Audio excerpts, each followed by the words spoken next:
Bonjour à tous, salut, bienvenue sur Chess Me. On va continuer la série et donc on va s'attaquer maintenant à Isabelle 1600. Comment battre Isabelle? C'est la question du jour. Ce sera avec les Noirs. Isabelle, on nous dit qu'elle a travaillé les finales avec son coach grand maître. Donc on ferait mieux de la battre maintenant plutôt que plus tard parce que elle va peut-être devenir trop forte. Ok, 1600, j'ai pris l'échiquier parce que voilà, on va recommencer des parties un peu plus sérieuses. Et donc, moi j'aime bien prendre le temps et regarder sur l'échiquier en même temps que je vous explique les coups. Alors, comment on va battre Isabelle 1600? Je vous le donne en 1000, c'est toujours pareil. On va essayer de bien regarder ce qu'elle menace à chaque coup. Et lorsqu'on choisira notre coup, on regardera aussi ce qu'elle peut faire après ce coup pour s'assurer qu'on n'a pas fait une grosse bêtise. Et on lui donne le trait, elle peut jouer. C'est parti. Est-ce que tout est bien calé niveau vidéo? Ça a l'air parfait, le son aussi. Donc on y va, cavalier F3. Sympa, c'est assez ouvert, elle nous laisse le choix.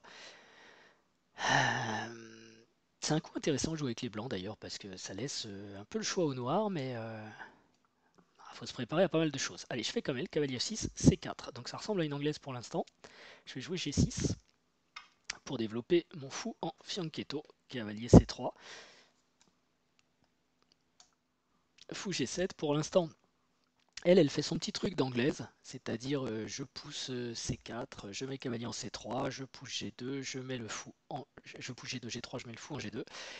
Et moi, je fais mon schéma, on va dire est-indien, si par hasard elle poussait D4 et E4, et je fais petit roc. Voilà. Donc on a chacun choisi un petit peu de se développer sans trop se soucier de ce que faisait l'autre pour l'instant. Ici, je peux jouer C5, que j'ai joué d'ailleurs pendant pas mal de temps, avec l'idée de monter une sorte de système botvinnik inversé, C5, D6, E5. Le seul truc, c'est que mon cavalier est un peu mal placé. Pour ça, il aurait fallu plutôt qu'il soit en E7 et qu'on puisse pousser F5 derrière, puisque l'idée, ça aurait été en fait d'avoir F5 et E5 en duo. Donc là, ça va pas être possible. Donc on va juste pousser D6 et puis on va encore attendre un petit peu de voir ce qui se passe. D6, ça permet de libérer une pièce, ça permet de décider de jouer E5 ou C5. Et elle fait petit roc. Alors je suis un peu déstabilisé parce qu'elle ne dit pas son nom en quelque sorte au centre. Je ne sais pas ce qu'elle va faire. Euh, En tout cas, moi je peux développer des pièces. Elle menace rien hein, pour l'instant. Donc c'est très positionnel. Elle n'a pas fait d'erreur. Elle se développe. Voilà.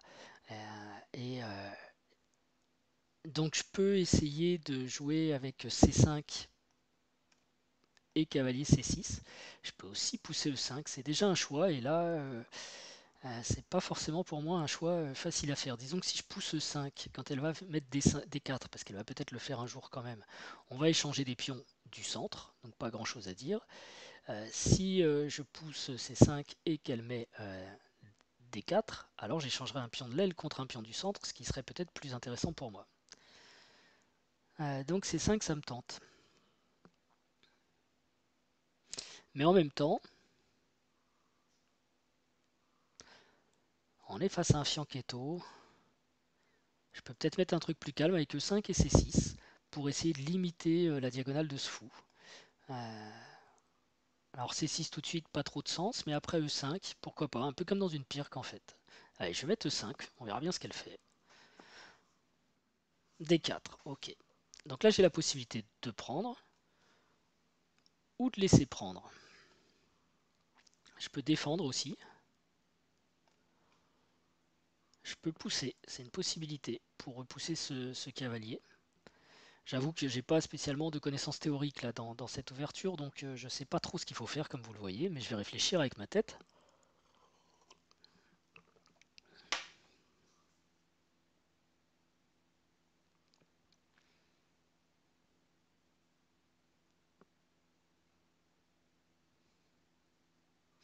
J'ai l'impression qu'il faut faire attention aux faiblesses ici en fait. C'est-à-dire si pion... Bon, mettons que je défende mon pion avec cavalier C6. C'est mon premier coup candidat. Je développe une pièce, je défends un pion et en même temps je fais une petite attaque. Pourquoi pas. Mais si elle fait pion prend, cavalier prend E5, cavalier prend E5, D prend E5, il y a dame prend D8, tour prend D8, j'espère que vous suivez. Et c'est à elle de jouer. Elle pourrait très bien jouer cavalier B5 qui attaquerait le pion C6 Et faudrait que je joue un coup comme cavalier A6 pour le défendre, parce que même si je pousse C6, elle peut jouer cavalier. Ah non, elle peut pas jouer cavalier A7 parce que ma tour peut bouger. Ok, ce qu'on a déjà vu hein, dans ces ouvertures que cavalier B5 ça peut être embêtant. Je peux pas jouer C6 tout de suite parce que je pense pion prend, pion prend. Cavalier G4. Il y a fou F4 qui doit tenir.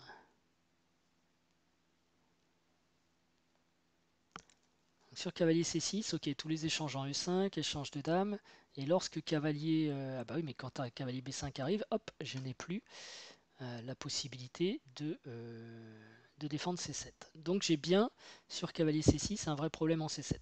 Tous les échanges, dame prend, tour prend, cavalier B5, comment je défends? Il faut que je joue cavalier 8 ou un truc comme ça, donc ça se passe super bien pour moi. J'ai pas le temps tout de suite de jouer C6. Alors qu'est-ce que je peux faire? Jouer A6, ça paraît... C'est peut-être intéressant A6, parce que ça va empêcher cavalier B5, mais enfin, faut quand même que je défende le truc là. Bon, après, je peux jouer cavalier C6 et sur D prend E5, je reprends avec le pion et pas avec le cavalier. Bah non, ça change rien, il peut toujours échanger les dames. Ah oui, mais sur dame prend D8, j'ai cavalier prend D8 et je perds E5, donc non, ça marche pas. C'est très embêtant, je me rends compte que je suis presque obligé de pousser et de prendre, ça me fait bizarre. J'aurais aimé sortir mon cavalier C6 avant de prendre, parce que sinon je vais avoir du mal à le sortir là. Je me suis fait arnaquer. Et si je pousse E4, elle va peut-être jouer cavalier G5. Tour E8.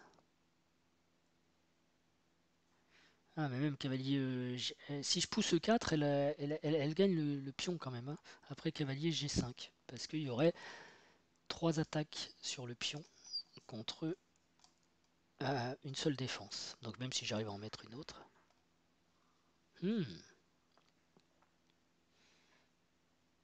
Ouais, j'ai été un peu léger en poussant...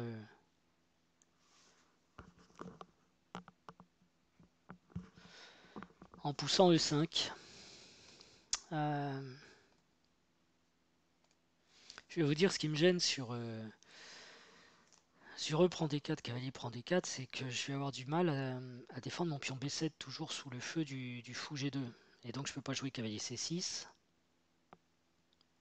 Parce que cavalier prend C6, B prend C6, fou prend C6. Il faudra peut-être que je fasse cavalier A6 suivi de cavalier B4. Et pour ça, il faudra peut-être que je pousse A5. Mais il va falloir, du coup, il pourra jouer cavalier. Mais c'est peut-être ma meilleure chance, ça. Donc faire pion prend A5, cavalier, cavalier A6. Ça m'a l'air très bizarre. Mais je me lance. Parce que je vois pas mieux que de prendre le pion, de toute façon, dans cette situation. Oups, et là, je me suis trompé d'échiquier, alors attendez. Ouais, on est bon.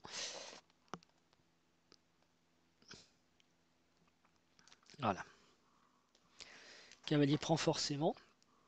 Et le truc, si je bouge A5 maintenant, il va y avoir du cavalier B5 qui peut être embêtant.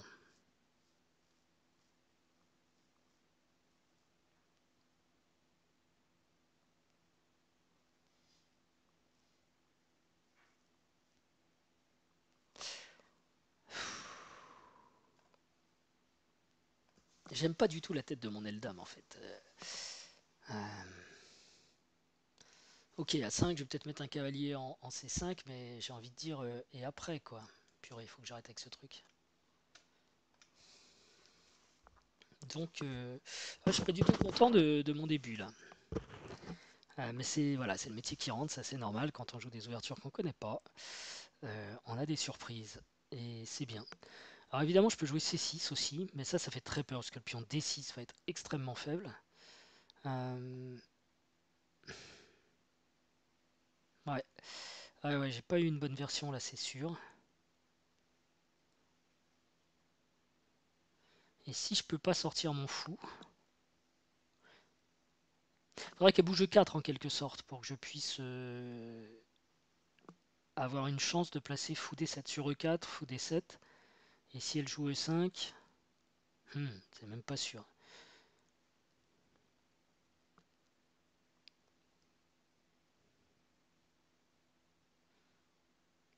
Alors j'ai un coup qui est super bizarre. J'ai honte, hein, vous allez me dire. C'est Dame D7. C'est lent. Dame D7 pour pouvoir jouer cavalier C6. Cavalier prend C6, B prend C6. Et donc après je peux avoir fou B7, tour B1. Qui peut tenir. Mais encore sur Dame D7, cavalier C6, cavalier C6, B prend C6. Il y aurait Dame A4. Fou B7. J'ai l'impression que je vais être en souffrance pour rien. Ou alors il faut vraiment que je prépare D5. Donc ça peut passer avec du fou E6 au dernier moment. Il faudrait que ma tour soit libérée en quelque sorte. Ou alors je joue cavalier D7. A6 pour empêcher cavalier B5 qui attaquerait A7. Et tour B8. Et en gros je prépare un petit peu la poussée B5. Ouais, ça me paraît être un plan viable. Donc cavalier D7 pour que la tour reste pas dans l'axe. Et alors je peux peut-être jouer A6 tout de suite. Comme ça, si elle pousse E4, j'aurais peut-être cavalier. Non, j'ai pas cavalier. Si, j'ai peut-être cavalier C6 du coup. Non, je l'ai pas.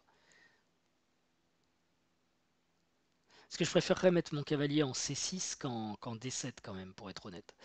Parce qu'en D7, il bloque mon fou, il bloque le cavalier. Le cavalier D7, ça me plaît pas beaucoup. C'est cavalier C6 que je préfère.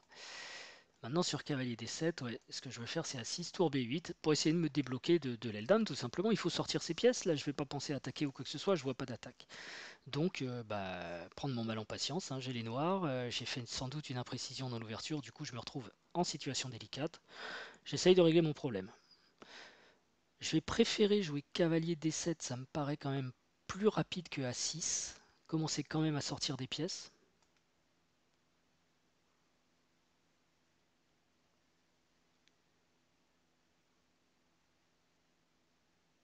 Mais bon, si par hasard elle jouait un coup comme cavalier B3, je vois pas pourquoi elle ferait ça d'ailleurs. Je pourrais faire cavalier C6 tout de suite, là je serais content. Bon alors A6, allez, A6 est joué. Fou F4, qu'est-ce qu'elle menace? Je pense qu'elle menace rien. Non, je pense qu'elle menace rien. Faut quand même faire attention à ce pion, mais maintenant que j'ai joué A6, il n'y a plus de cavalier qui vient en B5, donc ça doit aller. Simplement, elle développe son fou. Je suis pas sûr qu'il soit sur sa meilleure case. Peut-être que ça aurait été mieux de venir là. J'avais H6 en même temps, donc pourquoi pas. Et peut-être elle va faire le fameux Dame D2 fou H6 qui me fait pas très peur parce que ok, viens me prendre, je te reprends et après je vois pas trop comment tu vas attaquer mes cases blanches dans ce cas de figure présent. Euh, Je peux en tirer parti? Non, j'ai pas l'impression. Le pion B est affaibli, mais je vois pas la façon d'en tirer parti. Bon, en tout cas, je vois pas de menace.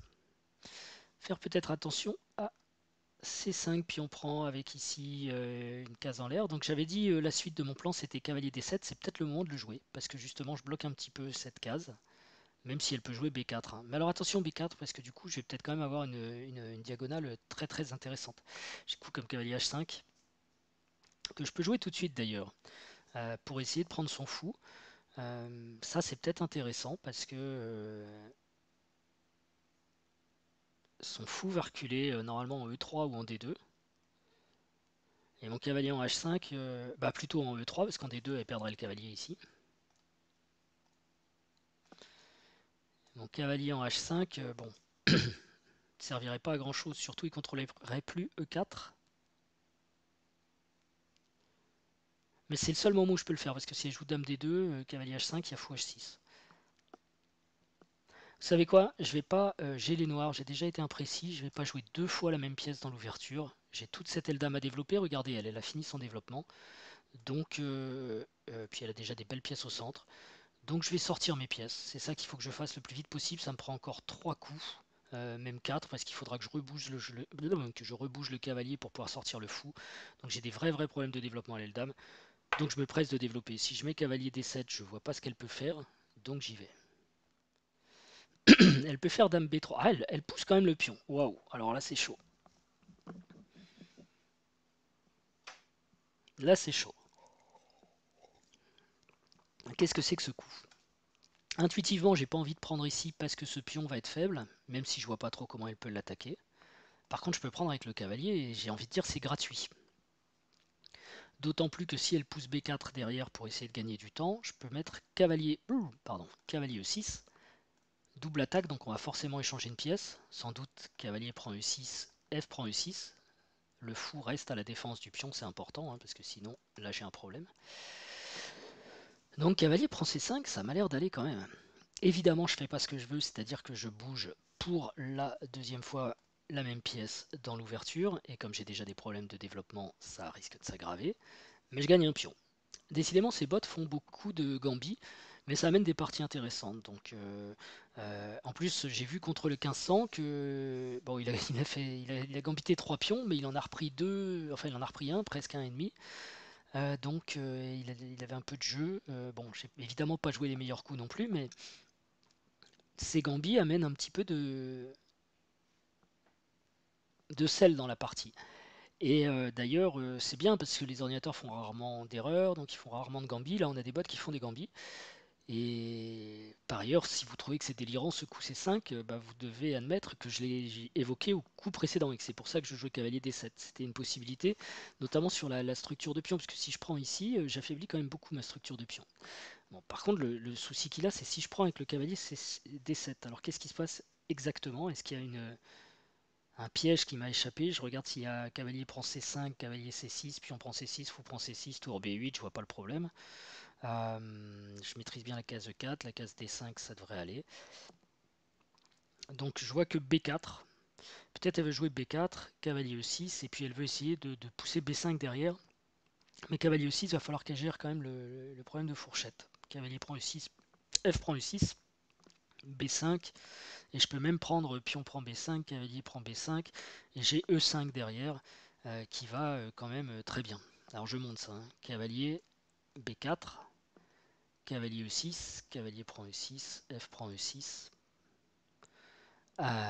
Et si elle veut pousser B5, je m'en moque, je fais pion prend, cavalier prend, et derrière j'ai E5. Je repousse son fou, j'ai tout mis sur case noire, ça va plutôt bien pour moi je pense. J'aurai toujours du tour B8 et je pourrais sortir mon fou. Donc cavalier prend, et parti. Voilà. C'est quand même un pion. Oh là, il joue quand même cavalier C6. Alors celui-là je l'ai évoqué dans mes calculs aussi, mais j'ai l'impression que ça va pas là, pour un 1600 ça va pas du tout, parce que pion prend, là elle domine une pièce, elle récupère un pion, donc c'est une pièce qu'elle a sacrifiée cette fois. Et après, tour B8, je vois pas du tout la compensation, ou alors je suis aveugle. Mais le fou peut aller nulle part en fait. B7 est contrôlé, B5, A5. Peut-être elle peut jouer B4. Mais là, je vais avoir du cavalier E6. Non, non, là, c'est une grosse... C'est dommage. Là, par contre, c'est dommage. Du coup, elle reprend même pas le pion. Elle joue Dame E1. Et j'ai envie de dire que ce bot 1600 joue plus mal. Enfin, joue n'importe quoi en fait, hein. Là, le sacrifice de pièces, c'est trop, que le 1400 ou le 1500. Alors pourquoi? Mystère. Mystère total. Mais là, c'est un sacrifice de pièces et de pions. Et je peux jouer fou D7 ou fou B7. Et il n'y a plus de. Il n'y a plus de menace. Alors, fou D7 ou fou B7, c'est intéressant quand même. Fou D7, pourquoi? Parce que je défends le pion et je vais faire bénéficier de la colonne ouverte. Enfin, je vais faire bénéficier ma tour de la belle colonne ouverte ici. Donc ça, c'est intéressant. Mais fou B7, c'est intéressant aussi. Il est protégé pour l'instant par le cavalier. Et ça veut dire que je pourrais aussi jouer tour B8 et pousser un jour et challenger son fou qui est très fort. Mais tout ça, ça prend du temps. Et en l'occurrence, j'ai un pion et une pièce d'avance. Donc j'ai pas vraiment besoin de me prendre la tête, j'ai besoin d'être solide et de faire des échanges. Quand vous avez ce genre d'avantage, c'est la chose à faire. Pour être solide, je vais commencer par défendre mon pion qui est attaqué. Donc fou D7. Et je vois pas le problème. La dame se promène. Ok. Bon là, je sais même pas si je vais faire une vidéo avec cette partie du coup. Perd du temps du coup. Et bon alors ok, elle vient soutenir fou H6, mais maintenant tous les échanges me vont bien. Et puis elle vient peut-être défendre B2. Mais en même temps, faire fou H6, fou prend H6, dame H6, c'est ce qu'elle a de mieux à faire pour essayer de provoquer quelque chose. Cavalier E4, cavalier G5, essayer de me mater en H7. Sauf que sur fou H6, moi je fais le mort, je fais rien. Quand elle prend, je reprends. Et mon roi étant en G7, jamais sa dame rentre en H6. Enfin, pas tout de suite en tout cas, pas toute seule. Donc voilà. Alors ici, je peux provoquer des échanges et rendre un pion, si j'ai vraiment envie d'échange. Cavalier D5, cavalier prend D5, pion prend D5, fou prend D5, tour B1. Je peux faire ça, je suis même pas obligé. Je peux aussi descendre mon cavalier en E6 pour challenger un peu ce fou, mais il n'y a pas d'urgence. Je peux améliorer mes pièces, notamment ma tour qui est toujours en vis-à-vis ici, ça peut poser des problèmes. Je vais la mettre en B8, elle sera sur une colonne ouverte, elle sera très contente, et je vois pas ce qu'elle peut me menacer du reste. J'ai la même pour tour E1 qui pourrait venir ici, donc on va commencer par celle-là. B3, donc le pion... Du coup, évidemment, si elle veut jouer fou H6, fou prend H6, dame prend H6, il faut qu'elle défende son pion B2, donc voilà qui est fait. Mais il y a une diagonale qui est relativement affaiblie ici. Alors ce qui est intéressant, c'est que ça fait travailler la tactique quand même de jouer des bottes. Il faut voir les erreurs. Ici, par exemple, je peux jouer cavalier E4. J'attaque le cavalier une fois, j'attaque le cavalier deux fois, et si cavalier prend, je peux prendre la tour. Donc il a pris une pièce et j'ai pris une tour. Si on continue le calcul, peut-être elle va faire dame prend fou. Donc elle a deux pièces pour la tour. Je reprends une pièce, cavalier prend E4, mais elle reprend mon cavalier, donc elle a bien deux pièces pour la tour, tout va bien pour elle. Et à suivre, elle va avoir fou H6. Donc il y a de l'idée, fou H6 avec la dame en A1. Donc il y a de l'idée de mat en G7. Deux pièces pour la tour, c'est plutôt bien pour les blancs. Donc je ne vais pas rentrer dans cette variante, pas tout de suite. Il faudrait peut-être que je puisse reprendre en E4, ce serait plus intéressant. Donc je vais mettre ma deuxième tour en E8. En même temps, je fais une petite pression sur le pion E, c'est pas mal. Et pour l'instant, je prends pas trop de risques. Ok, donc elle décide d'attaquer mon cavalier. Alors est-ce que maintenant j'ai cavalier E4 par contre, puisque j'ai changé un peu quelques paramètres, notamment en mettant ma tour en E4, je défends une fois de plus E4. Donc pour ça j'ai cavalier E4, cavalier prend E4, fou prend 1. Alors là aussi cavalier prend C5. Où elle s'assure directement les deux pièces contre le fou, donc c'est pas génial. Et sur cavalier E4, cavalier prend E4, je fais cavalier prend E4. Ça c'est mieux. Si fou prend E4, tour prend E4. Et je suis un peu content puisqu'on a échangé plein de pièces. Et il faut encore qu'elle bouge sa tour, un peu pour rien. Donc ça me va. C'est pas gagnant, mais ça fait des échanges. Donc pour les échanges, j'y vais. Elle a deux défenses sur la case E4, j'en ai trois. C'est parti. Et puis j'ouvre la diagonale. Ok, il y avait peut-être mieux, mais moi je suis intéressé par tout ce qui est échange, puisque je vous rappelle, j'ai une pièce d'avance. Alors, dame C4, elle ne reprend pas mon cavalier, et je pense que cette fois elle fait quand même une faute tactique. Parce que je menace la tour. Ok. Donc je peux prendre une qualité déjà, obligé. Si fou prend 1, elle va jouer par exemple tour prend 1, je recule, mais elle peut prendre ici aussi. Mais le truc c'est que je peux gagner un tempo et défendre mon cavalier avec D5. Et là elle ne peut que prendre un pion, dame prend A6. Je fais fou prend 1.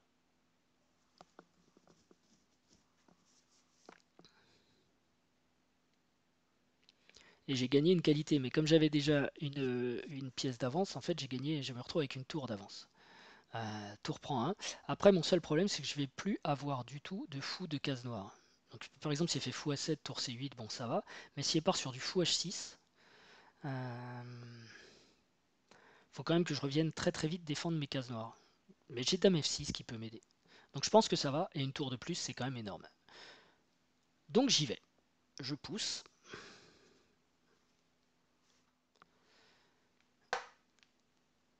Elle prend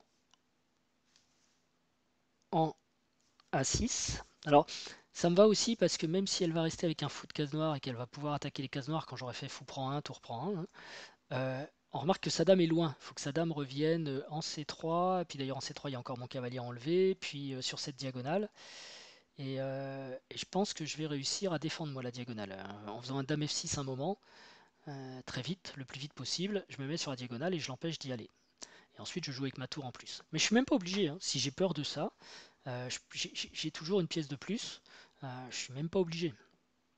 Ici, je peux jouer par exemple Dame C8. Soit on échange les dames et je suis totalement gagnant, soit on va échanger les fous là-bas, c'est moi qui vais lancer l'attaque et je suis complètement gagnant. Donc c'est peut-être même encore plus simple de jouer Dame C8. Maintenant, la perspective d'avoir une tour d'avance, son fou de case noire va être fort, certes, et en plus, bah, je pourrais toujours prendre une qualité contre le fou de case noire, voilà, s'il m'embête de trop. Par exemple, après un fou prend qui enlèverait la seule pièce chez moi qui va pouvoir contrôler case noire, tour prend, je vais essayer peut-être, si j'ai peur, de redonner ma qualité contre son fou, si son fou est trop fort. Voilà, donc je prends ça, qui est un coup qui affaiblit beaucoup mon roc, hein, j'en ai conscience. Elle reprend. Je peux amener la dame en F6 avec tempo parce que j'attaque la tour. Donc ça, je ne vais pas m'en priver. Et en plus, la dame vient dans le jeu, ça peut être intéressant. Ok. Tour C1. Et maintenant, il faut que je réfléchisse à ce que je veux faire pour l'attaque. Donc rendre la qualité, ça peut vraiment être une option. Peut-être je peux jouer par exemple cavalier D6 avec l'idée de faire tour prend et ensuite jouer sur ses pions faibles. Fou G4, ça c'est tout à fait possible, je pense que c'est sécure. Je peux aussi emmener mon cavalier de D6 à G4, c'est pas mal.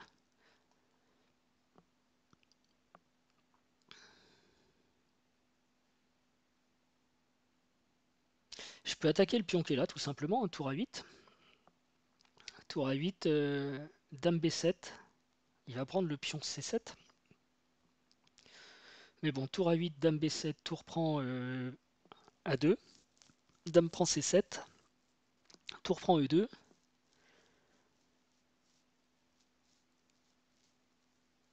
Mais j'ai mon fou D7 qui est en l'air. Alors fou G4, il y a F3 qui est embêtant. Et peut-être je joue cavalier D6 en premier. Donc comme ça, je peux jouer tour à 8 sans craindre Dame B7.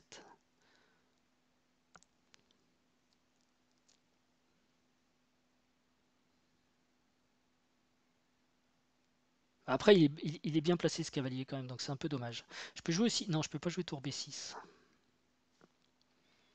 Bon, après, le pion A, j'en ai pas forcément besoin, hein. Alors j'ai dame B2 aussi. Je vais attaquer sa tour. Et j'attaque en même temps. Bon, le pion E est défendu, mais. Non, j'attaque pas sa tour, elle est défendue aussi. En fait, tout est défendu là-bas. Je vous l'ai dit, hein, dans mes faiblesses, il y a le fait de relâcher mon attention quand je suis bien gagnant. Donc là, c'est un cas où justement, il faut que je travaille là-dessus et que j'arrive à trouver le bon chemin. J'ai une tour de plus, je pense qu'il me faut des colonnes. Cavalier D6, en plus j'ai envie de le garder mon cavalier parce que j'ai pas envie qu'il s'échange contre le fou de case blanche quand même. Ici, parce que c'est le seul dans ma position avec la dame qui peut contrôler les cases blanches contre ce fou. Donc j'ai vraiment très envie de le jouer en D6 et après je verrai, est-ce que je rends la qualité pour taper les pions très faibles.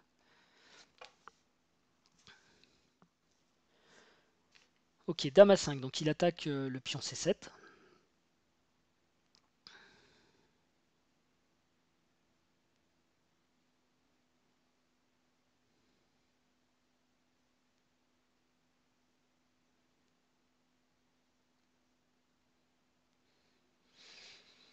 Ok. Tour prend E3, je sais pas. Tour prend E3, pion prend E3. Dame E5 menace déjà de gagner la tour en fait, hein. Donc il peut pas vraiment prendre en C7 parce que sinon je fais dame prend E3 échec, roi bouge et dame prend C1. Et même s'il récupère, bah non en plus c'est dame prend C1 échec, donc il récupère même pas le fou ou le cavalier. Enfin il récupérera peut-être une des deux pièces, mais c'est encore une qualité de gagner. Donc sur tour prend E3, F prend E3, dame E5. Faut plutôt qu'il défende, donc peut-être avec un coup comme tour C3 ou. Ouais, c'est un peu embêtant pour lui aussi. Mais bon, il n'y a pas d'urgence non plus à rendre la qualité. J'ai une tour de plus, je peux aussi jouer modestement tour B C8. C'est-à-dire arrête de m'embêter avec les pions C. S'il monopolise une dame, moi je monopolise qu'une tour, donc c'est mieux. Et après, je me focalise sur une attaque sur l'aile roi avec fou G4 et dame E6, fou H3, on fait des échanges, etc. Ouais, un coup tranquille. Alors il pourrait avancer le pion A, elle pourrait avancer le pion A, mais en même temps, ça va prendre beaucoup de temps d'avancer le pion A. Et quand il va arriver en A7, comment il fait pour devenir une dame? Parce que ici j'ai deux tours quand même qui tiennent la ligne, donc ce serait pas encore gagné. Ok, allez, tour C8, en pleutre on va dire. Et elle décide un nouveau sacrifice, fou prend D5, Kezako. Je vois pas, je regarde les lignes s'il y a des clouages qui sont mortels derrière, mais il n'y a rien du tout. Donc j'ai quand même tendance à vous dire, je sais pas pour vous, mais pour moi, Isabelle fait n'importe quoi. Mais alors vraiment n'importe quoi. Dame C3. D'abord, elle sacrifie toutes ses pièces et ensuite elle propose l'échange des dames.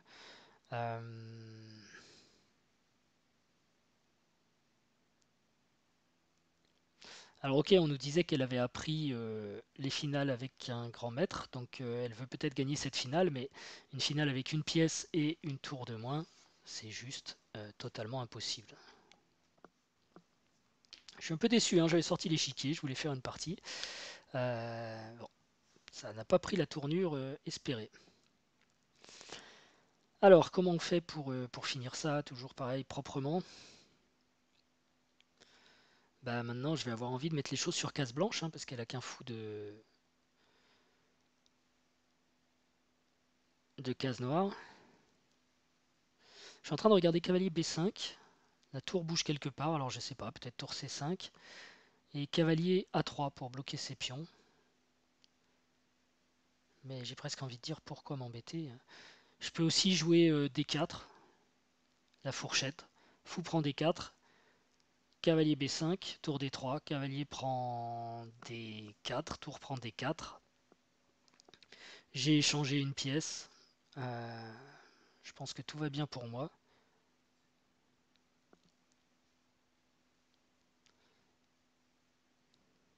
Je vais peut-être jouer fou E6 d'abord. Je sais pas. Ah, ou fou B5. Attaque le pion E2. Petit coup embêtant quand même. Peut-être il faut qu'elle redescende avec tour C2 ou roi F1. J'ai fou H3 qui peut être intéressant parce que je vais peut-être essayer de rentrer avec une tour. Alors, pour ça, je vais peut-être essayer quelque chose de plus agressif. Je vais peut-être faire C5. L'idée étant de pousser D4, hein, menace forte. Et peut-être d'ouvrir des lignes pour être capable un jour de, effectivement, avec fou H3 plus une tour, de faire un problème. Parce que D4, il faut qu'elle bouge son fou, par exemple fou F4. Et puis je joue cavalier E4, donc je reprends un temps sur la tour. Peut-être tour D3. Euh,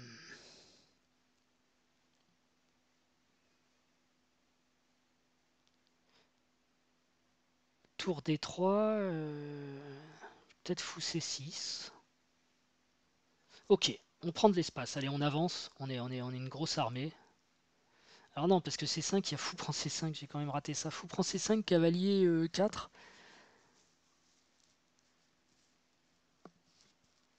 Ouais, si ça marche. Non, mais tour prend C5 et il n'y a pas de cavalier E4. Donc on va pas avancer comme un fou non plus.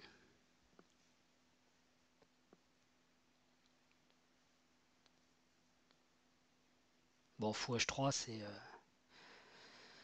c'est un peu un rêve aussi. Je peux jouer C6. Je mets tout sur case blanche, comme ça son fou tape dans le vide. Et après, je vais jouer je sais pas quoi. Après, je vais peut-être essayer d'attaquer le pion A. Ouais, C6. On consolide du coup, puisqu'on ne peut pas massacrer. Ok. Et on va peut-être envoyer tour.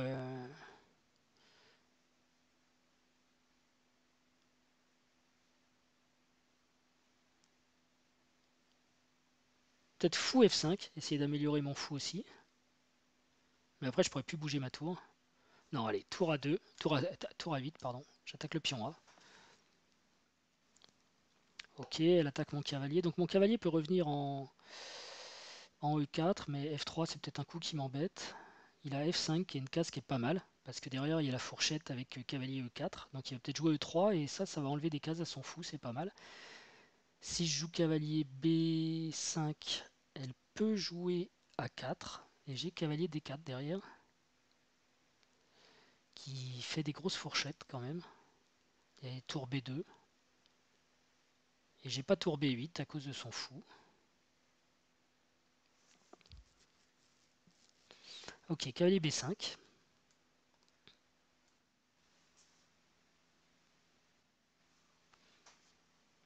Roi G2 ne menace rien. Alors maintenant j'ai peut-être par contre un moyen de gagner très rapidement le pion A. C'est tour A3 suivi de tour E A8. Parce qu'elle n'a pas de fou D6 en fait pour chasser ma tour. Et je vois pas du tout comment elle va s'en sortir. Elle va peut-être pousser E4 pour essayer d'ouvrir les lignes, mais tour A3 doit gagner le pion A, et une fois que je rentre et qu'on échange les tours, ça va mieux. Ok, donc elle joue fou G5, c'est pas bête pour une fois. Je trouve qu'un de ses coups est pas bête parce que ça permet de faire fou E7 si je joue tour A8, mais j'aurais quand même tour prend A2. Je peux jouer aussi roi E7 pour éviter ça, mais pour quelle raison? Je pense que je vais aller directement chercher le pion. Donc tour A8, c'était le plan.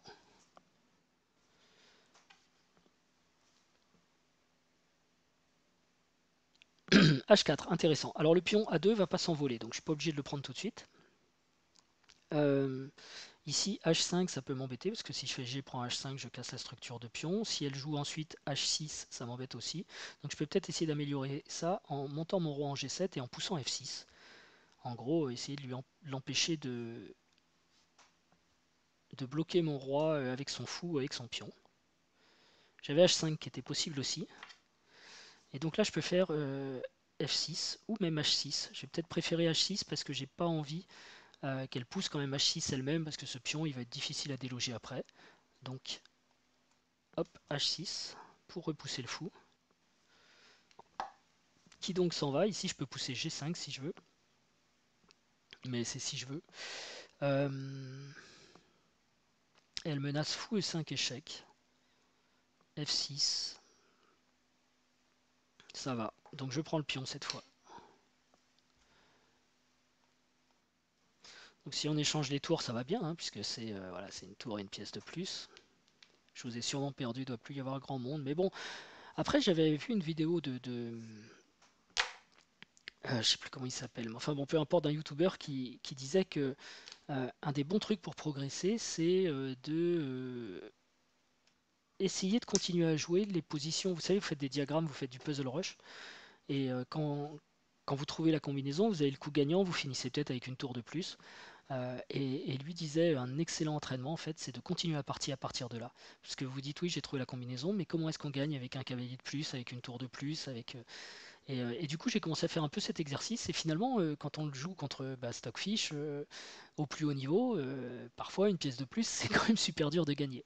Donc c'est effectivement un excellent entraînement qui apprend aussi que gagner du matériel, c'est pas gagner la partie non plus. Il y a d'autres choses à faire encore pour gagner la partie.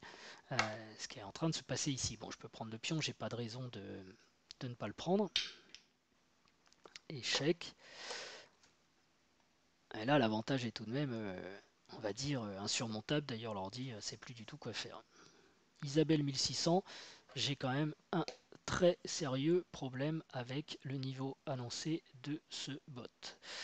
Ouais, je fais ça. Je regardais avec la tour, c'est intéressant, mais il y avait fou F4 qui m'embêtait. D'accord, elle va essayer de casser mes pions, mais je vais monter le roi. En finale, il faut toujours monter le roi vers le centre. Ok, ça, c'est pas vraiment une menace. Enfin, si, c'était une menace de prendre un pion. Échec, c'est parti. Bah, si vous avez des problèmes contre Isabelle et que vous avez du mal à la battre, je suis vraiment désolé de vous montrer cette partie-là parce que vous allez peut-être vous dire mais comment ça se fait que j'arrive pas à la battre. Son dernier pion est cloué. Alors il y a quand même un truc auquel il faut faire attention et sur lequel un ordinateur peut vous avoir, c'est le pat. Il vous donne tout et d'un seul coup, c'est pat. Alors là, le roi a encore beaucoup de cases à sa disposition, normalement pas trop de problèmes. Non, alors celle-là, jamais. Normalement pas trop de problèmes. Je vais aller chercher ce pion qui est cloué. Enfin que je cloue du coup. Ok, bah peut-être que je vais pas aller le chercher aussi facilement que prévu. Où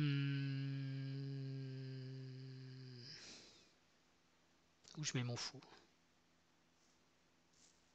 Ok, je vais le mettre là. Comme ça, si roi E3, je peux faire tour prend B3. Ok, il renonce. Prépare une découverte peut-être. Et attention aux pattes donc, hein, si elle sacrifie son fou d'une façon intelligente.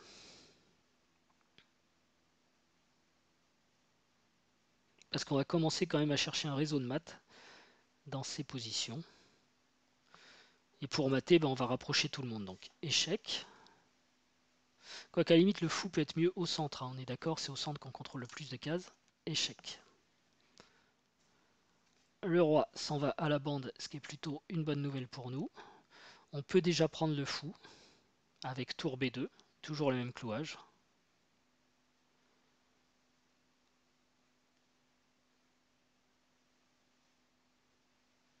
On va le faire. Je pense que ça précipitera la fin, même s'il y a peut-être là, il y a peut-être un mat en 3-4 coups que l'ordinateur peut trouver. On peut prendre, il n'y a pas de patte parce qu'elle a la case H3 et la case H4, merci. Ok. Et là, on va se présenter en réseau de maths, normalement. Roi F4, roi H3, pas de bol.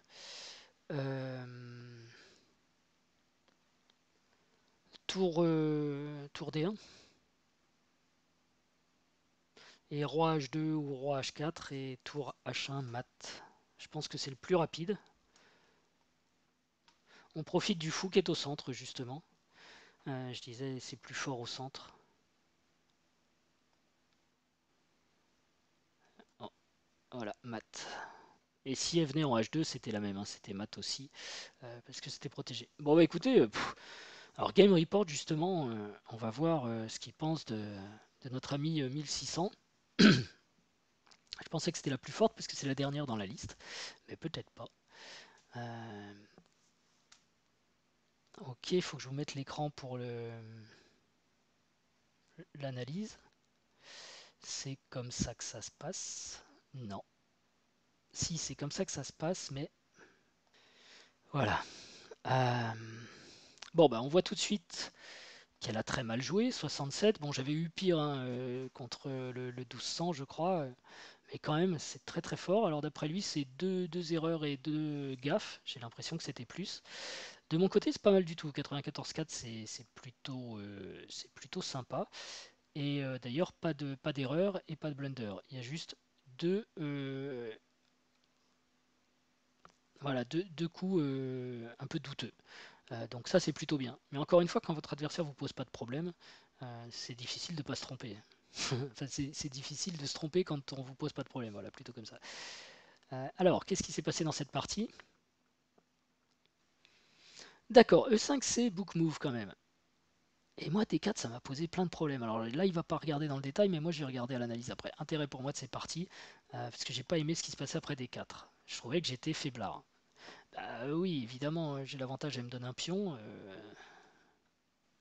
elle me donne une pièce, oui, c'est n'importe quoi.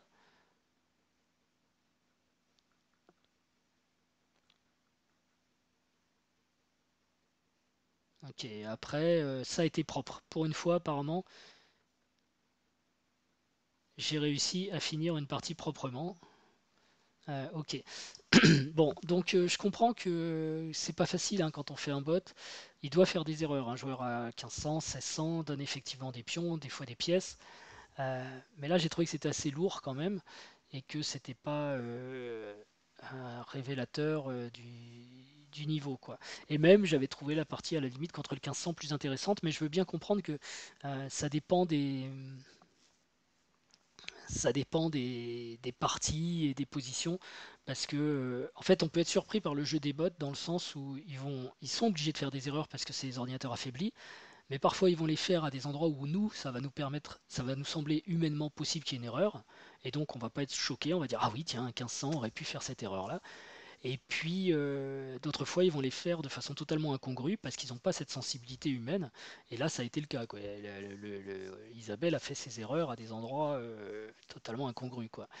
Euh, J'aurais préféré plutôt que ce soit donner des pièces en un coup que ce soit des pièces à aller chercher, par exemple, quand même avec un piège ou ce genre de choses. Ok, bah écoutez, j'espère qu'on aura plus de chance. C'était quand même très sympa avec le 1400 et le 1500. J'espère qu'on aura plus de chance avec le 1700.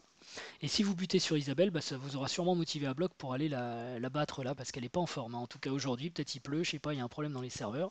Mais voilà, elle n'est pas en forme. En tout cas, je vous abandonne pas, je vous fais très vite d'autres vidéos. Et je vous dis à très bientôt. Ciao.